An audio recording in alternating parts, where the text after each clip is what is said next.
திருப்பரப்பு அருவி பகுதி சுற்றுலா பயணிகளின்றி வெறிச்சோடி காணப்படுகிறது.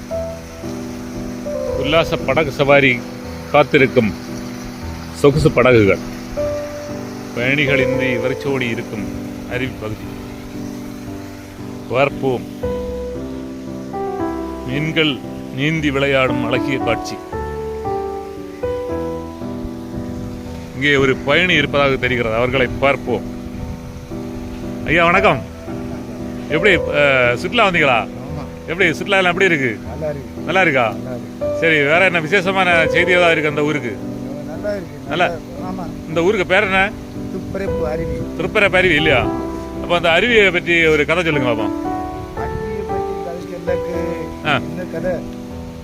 எனக்கு தெரிந்ததுல ஒரு கதை இருக்கு, அந்த கதை சொல்லுங்க பாப்போம். எப்படி? என்ன நதி? மரண நதியா? அப்ப இந்த நதியில நிறைய ஆட்கள் செத்து போச்சா? எப்படி? மரண நதி வேகமாக நடுவில் ஓடுது. ஓ, ஐயோ, மானிடர்கள் யாவரையும் வாரிக்கொள்ளுது. ஓ, மாட மாளிகை கூட கோபுரம் எல்லாம் போச்சுது. ஐயோ, மாய உடம்பு மண்ணுக்குள்ளே புகைத்தலாச்சுது. ஓ, பணத்தை தேடி புகைத்ததெல்லாம் பாழாய் போச்சுது. ஐயோ, படையேறி கல்லறைக்கு பயணமாச்சுது. சொக்கு நடை சொகுசு கொடை எல்லாம் போச்சுது. ஐயோ, சொக்கு நடை சொகுசு கொடை எல்லாம் போச்சு. ஐயோ, சொகுசுள்ளோரு சுடுகாட்டில் கொண்டு போகுது. எம்ஏ பிஐ எம்ஏ எல்எல் எல்லாம் போச்சுது. ஐயோ, மதிப்புள்ளோரே கல்லறைக்கு எடுக்கலாச்சுது. மரண நதி ஐயா வேகமாக நடுவில் ஓடுது. மானிடர்கள் எல்லாம் மாறிக்கொள்ளுது. மாட மாளிகை கூட கோபுரம் எல்லாம் போச்சுதையா. மாய உடம்பு மண்ணுக்குள்ளே புகுத்தலாச்சுது. பணத்தை தேடி பொய்த்ததெல்லாம் பாழாய் போச்சுது. ஐயோ, படையேறு கல்லறைக்கு நான் பயணம் ஆயிட்டேனே. ஆமாப்பா, நான் படித்த பாடல் அவ்வளவுதான். அவ்வளவுதான்? ஆமா. இது நீங்க சொந்தமா எழுதின கவிதையா? இல்லை, என்ன போல ஒரு பெரியாளு. நான் ஊருக்கு சுக இல்லாத ஒரு ஆஸ்பத்திரிக்கு போனேன். அங்க அந்த ஆளு இருந்து பாடிக்கொண்டு இருந்தாரு இந்த கவிதை. அது நல்ல மனசுக்கு பிடிச்சு போச்சு. நான் உருக்காட பாடுங்க யான்னு சொன்னேன். அவர் பாடி தந்தாரு. அது மனசிலாக்கியாச்சு.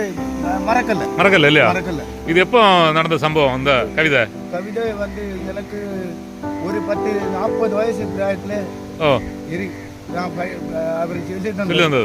அது மறக்கல. அப்போ மறக்க முடியாத சம்பவங்கள் சொல்லுங்க. வேற மறக்க முடியாத சம்பவங்கள், சின்ன வயசுல உள்ள மறக்க முடியாத சம்பவங்கள். உலகத்துல எல்லாம் கஷ்டப்பட்டேன். இல்லையா? ஆமா. இடையில நல்லா வாழ்ந்தேன், பின்னையும் கட்டு போனேன். அதுக்கு காரணம் என்ன? காரணம் எல்லாரும் செல்லுன நீ குடியினால கட்டேன், சிலவிய செல்லுன தலை எழுத்தாக்கணும். ஓ, நம்ப முடியல. எதுன்னு ஒண்ணு யாருமே நம்ப முடியல இல்லையா? அப்போ எனக்கும் தலையெழுத்து வந்து மாற்றலான்னு சொல்லுவேன். அது ஒன்றும் மாறாதப்பா. மாறாதா? மாறாது. எழுத்து பிரகாரம் தான் இருக்கும். எழுத்து பிரகாரம் நடக்கும் இல்லையா? ஒரு சாமியார் சொன்னாரு, எழுத்தெல்லாம் நாங்கள் மாற்றி தருவோம், நாங்கள் சொல்லிய போல கேட்டா எழுத்தெல்லாம் மாற்றி தரலாம். அது ஒன்றும் மாற்றாது இல்லையா? அப்போ அவர் சொல்லி பொய்யா? அது போய் அதை நம்ம கேட்க முடியாது இல்லையா?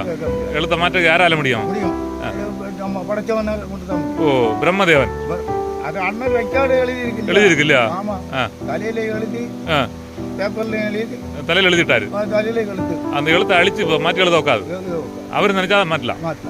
நம்ம இனி என்னாவது உலகத்துல போயிட்டு உலகத்தை ஆண்டு அங்க மேல போயிட்டு அங்க என்ன வரம் கிட்டதோ அந்த வரத்தை வண்டி நடத்து வரணும்.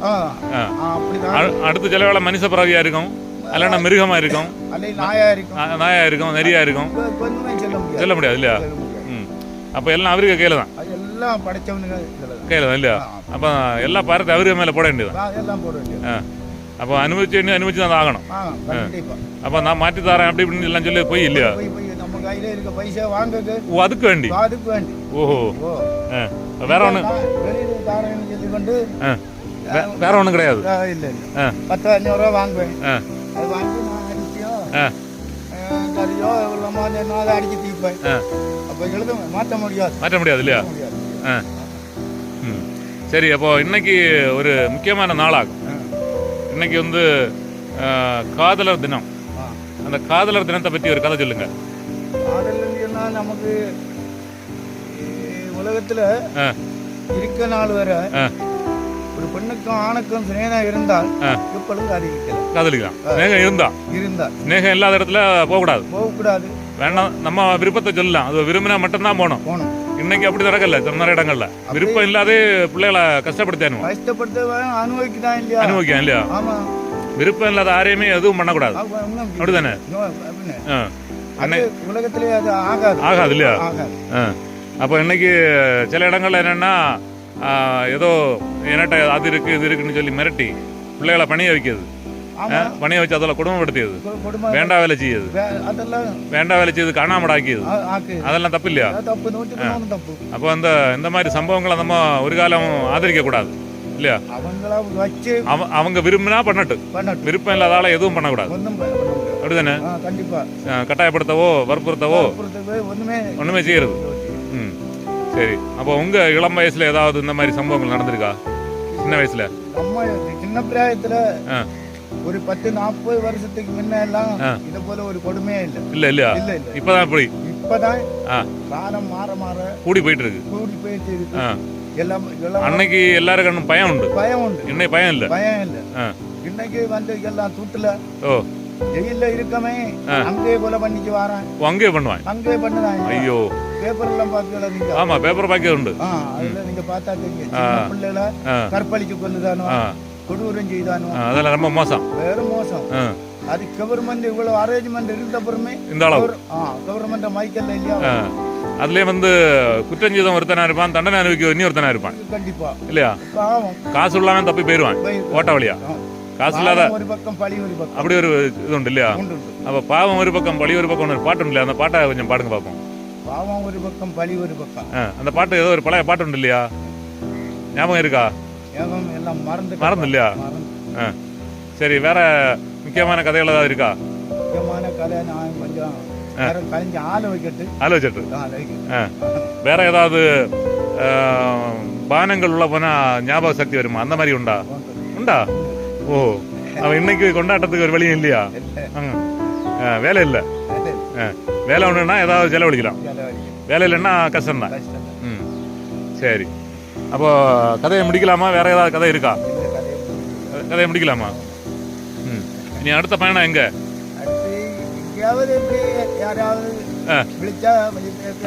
நேரத்தை போக்கியதா இல்லையா? அனுபவத்தை சொல்லியது. அப்ப இன்னைக்குள்ள இளம் தலைமுறை பிள்ளைகளுக்கு என்ன அனுபவம் சொல்லுவீங்க? எப்படி இருக்கணும்? நாங்க எல்லாம் எப்படி கஷ்டப்பட்டோம், சின்ன கேட்காதனால அனுபவிச்சோம், சின்ன கேட்காதனால நாங்க அனுபவிச்சுட்டு இருக்கோம், அப்படி சொல்லுவீங்களா? இல்ல தலையெழுத்துன்னு சொல்லுவீங்களா? தலைகளை தூங்கும் இல்லையா? அப்ப பெற்றோர்கள் சொல்லி கேட்கணும். கேட்கலன்னா சிக்கல் தான். படைச்சு 10 மாசம் ஒரு திங்களுக்கு வந்து சுமக்குதா இல்லையா? ஆனால் அவளையும் மதிக்காத பிள்ளைகளும் இருக்கு. மதிக்கிற பிள்ளைகளும் மதிச்சா நல்லா இருக்கலாம், மதிச்சா அத்தமரை நல்லா இருக்கலாம். மதிக்கலன்னா சிக்கல் தான். சிக்கல் தான், அது மாற்றமே கிடையாது. ஒண்ணுமே கிடையாது. அப்ப நீங்க சின்ன வயசுல தாய் தந்தை சொல்லலாம் மதிச்சுக்கலாம், மதிக்க இல்லையா? ஒரு காலத்துல நல்லா மதிச்சு, அதுக்கடுத்து மதிப்பு விட்டதோட தீர்ந்து இல்லையா? அதுக்கடுத்து சிக்கல் முடிச்சது. எப்போ தாய் தந்தைய மதிக்கலையோ அதோட தீர்ந்து. உழுத மாடை நோமானது குத்தம் அது பெருமைஞ்சில போடுவோம் இல்லையா? எப்படி உழுத மாடை மாடை உழுது கொண்டு விவசாயம் நெல் வயல உழுது அந்த மாடு சீனிச்சு வேலை உழுது கஷ்டப்பட்டு நிக்கும். வரப்புல இருந்து ஏறக்க முடியாத நிக்கும். அப்ப யாரில்லையான்னு கேட்டுக்கொண்டு அந்த நுகத்தை எடுத்து நான் உழுத மாடை நொமானது குத்தி போட்டுறேன். குத்தக்கூடாது, அது தப்பு. குத்து பட்டு கொண்டு உள்ள கச்சாப்புல அங்க யாரும் அது பெருமைச்சல போடும். அந்த மூச்சு நம்மள விடாது. அது போல பாவம். அதுதான் வினை, செய்வினை. நம்ம செய்த வினை நமக்கே தாக்கும். அதுக்கு கண்ணீர் விழக்கூடாது. அது வேலை செய்ததுக்கு தண்ணி கொடுக்கணும். முதல்ல புண்ணாக்கோ தண்ணியோ புல்ல கொடுக்கணும். அதை விட்டுட்டு அது வேலை செய்த பிறகு குத்துனா சிக்கல் தான். பழைய ஆழ்வா எனக்கு செல்லே கேட்டு இல்லையா? குத்துறது இல்லையா? அது பெருமைச்சனை போட்டா அது நமக்கு மாறாது இல்லையா? பழைய ஆட்கள் காளா வண்டி வச்சிருக்கணும். அந்த காளா வண்டிக்கு ஏதோ பணம் கொடுத்து காளா வண்டி வேணாலும் பொண்ணு கொடுத்து வண்டிக்காரன் வைக்கணும்னு சொல்லணும். வண்டிக்காரனுக்கு செல்லும் செலவும் கொடுத்தாதான் அவன் சந்தோஷமா மாடை நல்லா பார்ப்பான். வண்டிக்காரனையும் காளையும் கஷ்டப்படுத்தின அந்த குடும்பம் தீர்ந்து இல்லையா? அப்போ எந்த மாடு வச்சு வச்சிருந்தா மட்டும் ஒரு அது பகன் கொடுத்து வண்டிக்காரன் வைக்கணும் இல்லையா? அதான் பண்ணத்தாள் கதை இல்லையா? சரி, பணம் கொடுத்து மாடு வச்சாலும் பகன் கொடுத்து வண்டிக்காரன். சரி, அதான் இதோட உழைப்பு. அதான் உழைப்பு இல்லையா? அப்போ எந்த உயிரினத்தையும் தொல்லப்படுத்தக்கூடாது. சரி ஐயா வணக்கம். எங்கேருந்து வரீங்க? ஷூட்டிங்கா? சரி உங்களை காட்டலாமா? யூடியூப் சேனல் பொன் சுரேஷ் ராஜன். உங்கள்கிட்ட ஏதாவது கேட்கலாமா? ஏதாவது சுற்றுலா வந்தீங்களா, எப்படி இருக்குது என்ன ஏதுன்னு கேட்போம், அவ்வளோதான். இல்லை அது ஒன்று கேட்கலாமா? காட்டலாமா உங்களை? காட்டலாமா? சரி சரி சரி ஐயா வணக்கம். ஐயாவுக்கு எந்த ஊர்? நாகர்கோவில் தானா? சென்னை. சரி நாகர்கோயிலேருந்து சென்னை போயிட்டு இங்கே வந்து ஒரு எப்படி இருக்குது நம்ம ஊர்? சூடாக இருக்குது. இப்போ சூடாக இருக்கு இல்லையா? ஏதோ ஆண்டுக்கு ஒரு முறை 2 முறை குமரிக்கு வரும்போது நல்லா தான் இருக்கு இல்லையா? சரி இயற்கை சூப்பராக இருக்கு இல்லையா? நல்லா இருக்கு, குளிர்ச்சியாக இருக்கு இல்லையா? சரி எங்கே இதுக்கு முன்னால் வந்திருக்கா, இப்போ தான் வந்திருக்கா? எங்கள் நாகர்கோயில். நாகர்கோயில் இருந்தாலும் நம்ம திருப்பரப்புக்கு அடிக்கடி வரமாட்டான் இல்லையா? ஓ ஷூட்டிங்கு, படம் ஷூட்டிங்கா? என்ன படம்? அப்படியா? புதிய படம் எடுக்குதுங்களா? ஓ அப்படியா? எத்தனை நாளாக இங்கே நடக்கு? இப்போ படம் எப்போ வெளியே வருது? 2-3 மாதம் ஆகும் இல்லையா? இதுக்கு முன்னால் வேற ஏதாவது படம் நீங்கள் எடுத்திருக்கா? எடுத்துருக்கு, நிறைய படம் எடுத்திருக்கு. சரி அப்போது நீங்கள் நடிகர்களா? ஓ கேமராமேன். ஓஹோ அப்போ உங்களை சந்திக்கிறதே ஒரு பாக்கியம்தான். முன்னால் வந்து ஓ பாலச்சந்தர் காலத்தில் இருக்காரா? பாலச்சந்தர் சார்டைய கூட வினையாற்றின ஆள் இல்லையா? அப்போ உங்களை பார்த்தாச்சுன்னா உங்கள்கிட்ட நிறைய செய்தி கேட்கலாம். நாங்கள் வீடியோ எடுத்ததே இப்போ செல் வந்த பிறகு தான் எடுக்கோம். அதுக்கு முன்னால் எதையுமே பார்த்ததே இல்லை. சரி அப்போ உங்கள்கிட்ட நிறைய சம்பவங்கள் கேட்கலாம். நான் இங்கே ஒரு பெரியவர்கிட்ட நிறைய விஷயங்கள் கேட்டேன். வாழ்க்கை வரலாறு, தாய் தந்தையை கஷ்டப்படுத்த எப்படி, பிள்ளைகளை இன்னைக்கு காதல் நடத்தினேன் இல்லையா, அவங்களுக்கு பெற்றோருக்கு விருப்பம் இல்லை, என்னென்ன பண்ணி குடும்பங்கள் நாசமாக போயிட்டு இருக்கு, அதெல்லாம் அவர்கிட்ட கேட்டு தெரிஞ்சுட்டு இருக்கேன். அப்போ உங்கள்கிட்டையும் ஏதாவது நீங்கள் சொல்ல விரும்பினா சொல்லுங்கள். கேட்குதுன்னா இன்னைக்குள்ள அந்த காதலர்த்தனம், அதை பற்றி பெற்றோரை மதிக்காமல் பிள்ளைகள் தவறான வழியில் போகிறது, அந்த மாதிரி குடும்பங்கள் சீரழிது இல்லையா, அதை பற்றி உங்கள் கருத்தை சொல்லுங்கள் பிள்ளைகளுக்காக. மதிச்ச காலம் இப்போ மதிக்காது இல்லையா? ஓ அப்படி போகுது. அந்த பெற்றவங்களை மறந்து அந்த மாதிரி போகும்போது அப்படி ஆகிப்போச்சு இல்லையா? சாப்பாடு ஆங்கில கலாச்சாரம், தமிழ் கலாச்சாரம். அப்போ தமிழ் கலாச்சாரம் அழிஞ்சு போயிட்டு இருக்கு, நசுங்கி இருக்கு இல்லையா? ஓ படம் மூலமா நீங்களும் காட்டுதியா? இப்போ நாங்களும் யூடியூப் சேனல் மூலமா நம்ம கருத்துக்களை சொல்லுவோம். ஏன்னா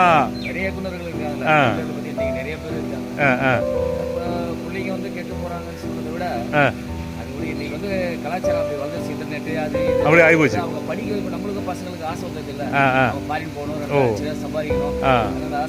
இல்ல முன்னால என்னன்னா நம்ம தமிழ் கலாச்சாரத்துல தப்பு செய்த தண்டனை உண்டு அப்படின்னு சொல்லுவாங்க. அம்மன் கண்ணை குத்திரும், தண்டனை கொடுக்கும், அருவா வச்சிருக்கு, இன்னைக்கு இருக்கு, நம்புறோம். ஆனா புதிய கலாச்சாரம், வெளிநாட்டு கலாச்சாரத்துல நீ என்ன தப்பு வேணா பண்ணிக்கோ, எங்கள்கிட்ட வந்து பாவம் பண்ணி வாங்கிக்கோ, உங்களுக்கு பிரச்சனை கிடையாது அப்படின்னு சொல்லி மனுஷனை முட்டாளாக்கி பாவம் செய்ய வைக்க. இப்போ பாவத்துக்கு தண்டனை இருந்தா தான் பயம் இருக்கும். பாவத்துக்கு தண்டனை இல்லையா, நம்ம அங்கே போய் அவருக்கு கொஞ்சம் காசை கொடுத்து கொஞ்சம் பாவம் பண்ணி வாங்கிடலாமே, அவர் நம்மளை மன்னிச்சிடுவாரு, ஏற்றுடுவார். அப்படி வரும்போது ரொம்ப மோசமாக போயிட்டு இருக்கு. அப்படிதானே? நாடு போயிடுச்சு, போயாச்சு. நம்ம முடிஞ்ச வந்து 25 இருக்கு, ஆனா இளைஞர்கள் இருக்கு அதிகம். நம்ம இந்தியா தான் சரி சரி. அதனால வந்து கண்டிப்பா இந்தியா வரும் இல்லையா? உங்களை மாதிரி ஒரு பெரியவரை மாதிரி 4 பேர் இருந்து ஏதோ அறிவுரை சொல்லுவோம். கேட்க காதல் கேட்கட்டும். ஒரு 100 வார்த்தை சொன்னா ஒரு வார்த்தையாவது ஏதாவது சரி, அன்னைக்கு ஒரு பெரியவர் சொன்னாரு, அதன்படி நடந்து பார்ப்போம். ஏதோ பாவம் புண்ணியம் சிக்கல் தான் இல்லையா? இவர் நம்ம தலைவர் தான் இருக்கார் இல்லையா, இவர் எனக்கு ஃப்ரெண்டு தான். இப்போ இவர் வந்து முன்னால தாய் தந்தை சொல்ல கேட்காதனால ரொம்ப அனுபவிச்சுட்டேன்னு சொல்லிட்டார். ஆமாம் இன்னைக்கு சொல்லிட்டார். அப்போ இதை மாதிரி இளம் தலைமுறைகள் வரக்கூடாது, நல்லா இருக்கணும்னு ஒரு ஆசை எல்லாருக்குமே இருக்கு. நம்ம அதை கொஞ்சம் விழிப்புணர்வு பண்ணுவோம், அவ்வளோதான். ஆமாம் ஆமாம் இன்னைக்கு ஈஸியாக வரும். அன்னைக்கு அவங்க நம்ம எல்லாம் நல்லா இருக்கணும், எல்லாம் பாலையெல்லாம் கட்டி வச்சு தடுப்பணை கட்டி அதை நீரை சேமிச்சு எவ்வளோ பண்ணியிருக்கு. ஆமாம் இருந்தாங்க. ஆமாம் 60 வயசுல தாண்ட முடியல. சரி சரி சரி சார், வேற ஏதாவது செய்தி இருக்கா? செய்தியை முடிக்கலாமா? சரி சரி. எனக்கு கேட்க அளவுக்கு ஞானம் கிடையாது. நான் இந்த மாதிரி செய்தியாளரோ ஒன்றுமே கிடையாது. கண்டிப்பா இந்த பக்கம் சும்மா வந்தோம், வந்த நேரத்தில் அவர்கிட்ட ஏதோ பேசினோம், இந்த இயற்கையை பார்த்தோம். உங்களையும் ஆண்டவனாக தான் கொண்டு வந்திருக்காரு.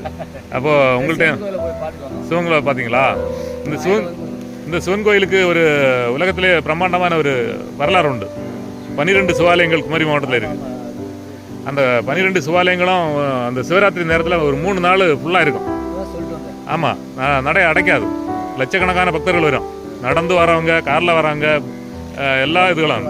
ஆமாம் ஆ வீரபத்திர சிவன் ஆமாம் கோயில் ஆலயங்கள். ஆமாம் 12 சிவாலயம். 12 சிவாலயத்தும் ஆமாம் 12 பேர் இருக்கும். அது பிரம்மாண்டமாக இருக்கும். ஆமாம் ஆமாம் ஆ உங்களையும் உங்க சேனல் ஆ சரி சரி சரி சார், மிக்க மகிழ்ச்சி உங்களை சந்திச்சது. வெற்றி உண்டாகட்டும் உங்கள் பயணம். ஓகே.